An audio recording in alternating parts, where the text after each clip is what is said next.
Bonsoir et bienvenue sur ce journal de Prime News TV Monde. Voici le sommaire. Ce 25 avril démarre la 9e édition de Agua Korwe. Le président de l'association Jeunesse engagée pour l'unité patriotique donne plus d'éclaircissements sur cette fête identitaire dans ce journal. Quel impact les influenceurs ont sur la jeunesse béninoise? Quelques citoyens donnent leur point de vue au micro de Ouda Kapo. L'élément à suivre dans un instant. Tour cycliste international 2025, le Bénin sous le feu des projecteurs du 28 avril au 3 mai 2025.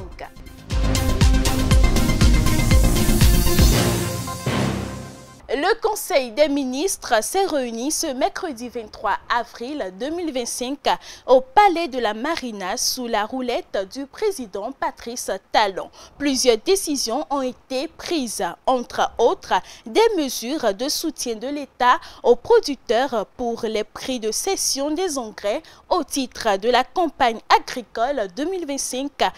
Suivez le compte-rendu avec le porte-parole Wilfried Léandre Humbedji. Mesures de soutien de l'État aux producteurs pour la cession des engrais au titre de la campagne agricole 2025-2026. Malgré la hausse des prix des engrais sur le marché international ces dernières années, les contributions de l'État et des acteurs privés de la filière coton ont permis de mobiliser des subventions pour soutenir le prix de ces fertilisants, aussi bien s'agissant du coton que des vivriers, au cours des récentes campagnes. Ils s'élèvent respectivement, ces soutiens de l'État, à 55 milliards de francs CFA en 2022-2023, environ 30 milliards de francs CFA en 2023-2024 et 24 milliards 4 de francs CFA en 2024-2025. Grâce à ces interventions, les prix des engrais sont restés globalement stables et accessibles aux producteurs dans notre pays. Cependant, la situation sur le marché international demeure critique, même avec la baisse relative constatée. De fait, pour la campagne agricole 2025-2026, céder les différentes formules d'engrais au prix réel du marché serait préjudiciable à la production agricole et à la sécurité alimentaire. C'est pourquoi, après les échanges avec les différentes fêtières du secteur agricole, il a été décidé que l'État apporte une subvention de 26 milliards de francs CFA afin de favoriser le bon déroulement des activités agricoles. Cette action déterminante permettra de céder les différents types d'intrants aux producteurs au même prix que lors de la campagne précédente, à savoir engrais NPK, 340 francs CFA le kilo, soit 17 000 francs CFA le sac de 50 kg, au lieu de 21 750 francs CFA. Urée, 300 francs CFA le kilo, soit 15 000 francs CFA le sac de 50 kg, au lieu de 18 750 francs CFA. SSP, 280 francs CFA le kilogramme, soit 14 000 francs CFA le sac de 50 kg. Par ailleurs, il est à souligner que cette année, la mesure bénéficiera aux producteurs de toutes les catégories et favorisera notamment l'introduction de semences hybrides devant contribuer à l'amélioration de la productivité et à l'accroissement de la production vivrière. Les ministres chargés de l'Agriculture et des Finances veilleront à leur application rigoureuse. De plus en plus présents sur les réseaux sociaux, les influenceurs béninois captivent la jeunesse de par leurs divers contenus. Mais sont-ils réellement des modèles à suivre? Suivez l'avis de quelques jeunes. Influenceur, c'est celui qui influence les autres. C'est celui qui apporte un certain impact, que ce soit positif ou négatif dans la vie des autres, à travers son lifestyle, son mode de vie et aussi les comportements et agissements qu'il propage à travers les réseaux sociaux. Particulièrement, en ce qui concerne les influenceurs, il y en a plusieurs ordres. Il y en a des bons, il y en a des mauvais. Certains influencent la jeunesse béninoise à rêver plus grand, à penser que c'est possible, qu'on peut le réaliser. D'autres aussi influencent beaucoup plus dans le sens de la dépravation et des mauvaises mœurs. Donc, mon avis à ce niveau est mitigé. Ça dépend de qui on prend et de ce que la personne veut véritablement véhiculer comme message. Les influenceurs béninois ne donnent pas de bons exemples aux jeunes de nos jours. Ils font que se disputer. Ils sont plus de mœurs légères que... Donc ils ne donnent pas de bons exemples aux jeunes de nos jours. Pour moi, aujourd'hui, la majeure partie des jeunes béninois, après l'obtention des diplômes, ça et là, tout est tout, vu qu'ils n'arrivent vraiment pas à trouver quelque chose à faire, chacun décide quand même de prendre son téléphone portable, un micro, décider quand même de devenir influenceur, tout et tout. Mais pour moi, je ne pense pas que les influenceurs béninois ont un impact assez convaincant sur la jeunesse ou sur la population béninoise. Pour moi, bon, c'est comme si ils font juste cela pour attirer les gens à leur suivre afin de gagner de l'argent à travers les différentes, comme sur les réseaux sociaux. Je pense que aux influenceurs béninois, il y en a qui sur la toile, ils font de n'importe quoi. Il y en a qui savent ce qu'ils veulent. Ils savent ce qu'ils veulent réellement. Et pour ça, on les suit.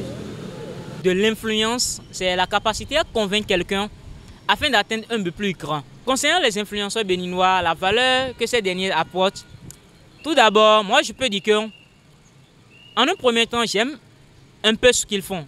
Parce qu'ils permettent aussi aux jeunes qui ne font rien de pouvoir se mettre quand même, de pouvoir se mettre en activité. Il permet à ces derniers aussi de pouvoir aussi d'une manière ou d'une autre commencer par faire quelque chose, de ne pas se livrer aux choses illégales uniquement. On a plusieurs catégories d'influenceurs ou d'influenceurs au Bénin maintenant. Il y a d'autres qui nous apportent des valeurs, comment évoluer dans la société. Bon, ils nous apportent beaucoup. Et parallèlement aussi, il y a des influenceurs aussi, bon, avec les contenus ou bien, bon, et disons, ça ne va pas dans le sens du développement, bon, comme ils viennent, bon, pour des sujets qui ne contribuent pas à l'épanouissement ou bien au développement des jeunes.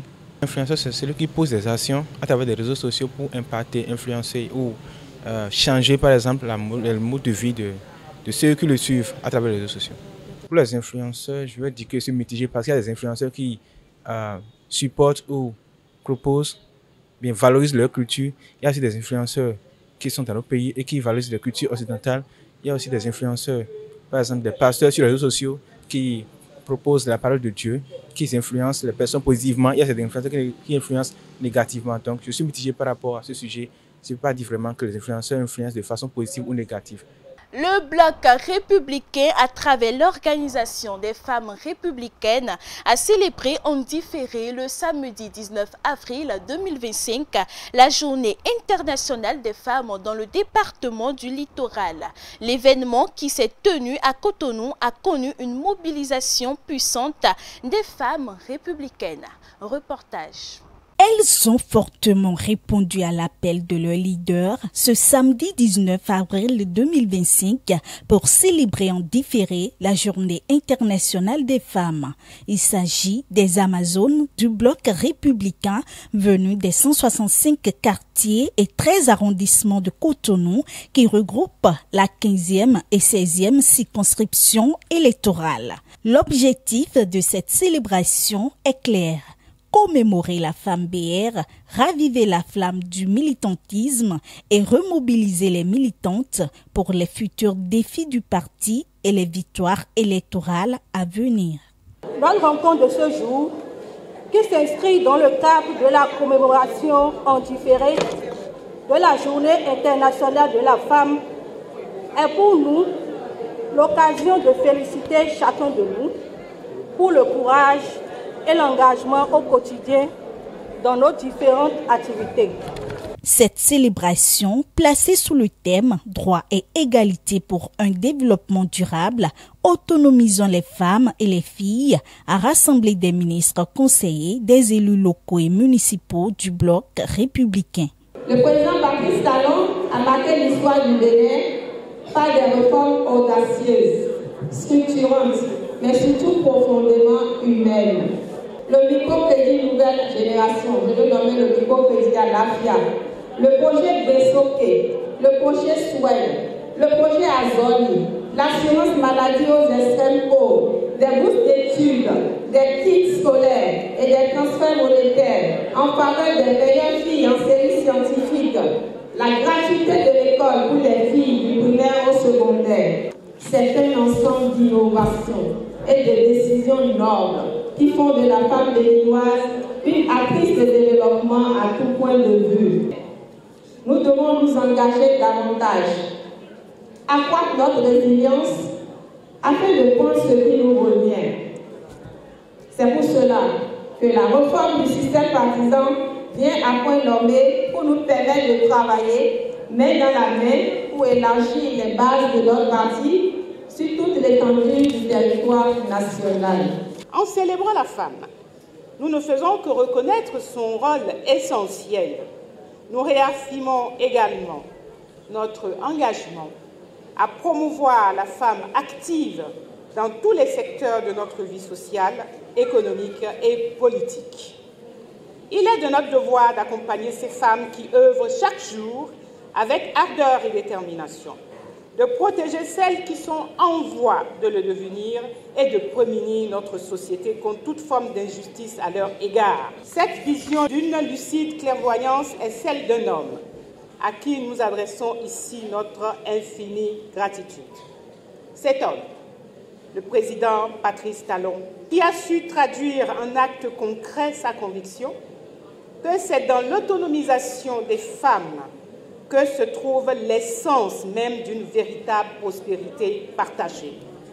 En cette solennelle occasion, et en nous inscrivant dans la dynamique impulsée par le président de la République et tout son gouvernement, nous, Bloc républicain, réaffirmons notre engagement à autonomiser les femmes, car une femme autonomisée pourra, avec foi, humanité, humilité, force et dignité, porter sur ses épaules, aussi frêles soient-elles, la nation tout entière. Présente à cette célébration et en rendant un hommage particulier aux femmes, la ministre du Travail et de la Fonction publique a délivré aux femmes républicaines le message du secrétaire général national du parti Bloc républicain, Abdoulaye Biotchani. Il est important que nous donnions un cachet spécial à cette célébration en rendant l'hommage dû aux femmes, en particulier à celles qui, chaque jour, exercent un leadership discret mais déterminant entre les exigences de la vie familiale, les défis du monde professionnel et parfois l'engagement politique.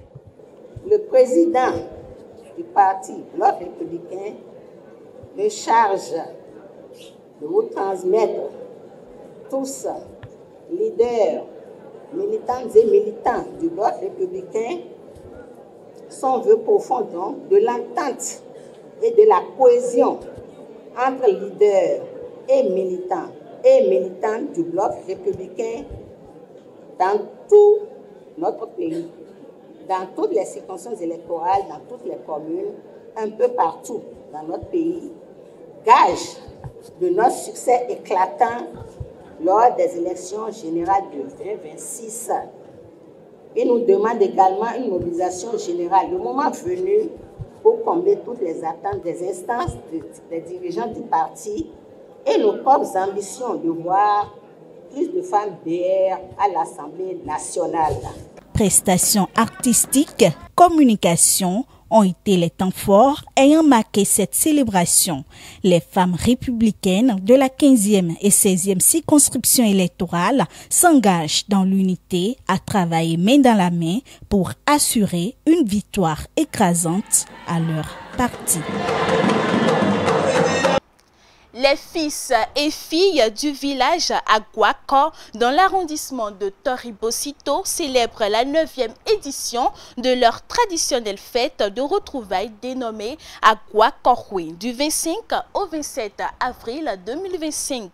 Dieudonné Akognon, président de l'association Jeunesse engagée pour l'unité patriotique, nous en dit plus sur cette célébration. Il est au micro de Laure Lekosa et de Vital Amoussou.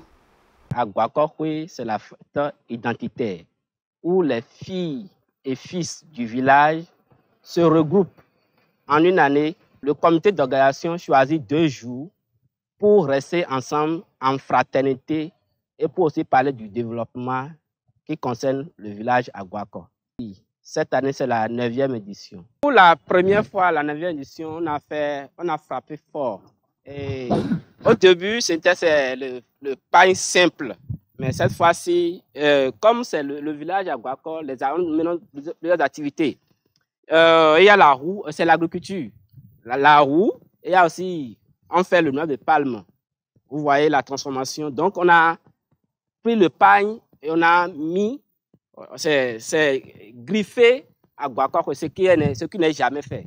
Donc, c'est de là que je tiens à remercier le comité d'organisation qui a même quand même eu l'idée de marquer, cette fois-ci, le pain qui marque l'identité du village à Aguakor. Cette fois-ci, la main dont on a enjolivé, la pièce est à 16 000 francs, la demi-pièce à 8 000 francs.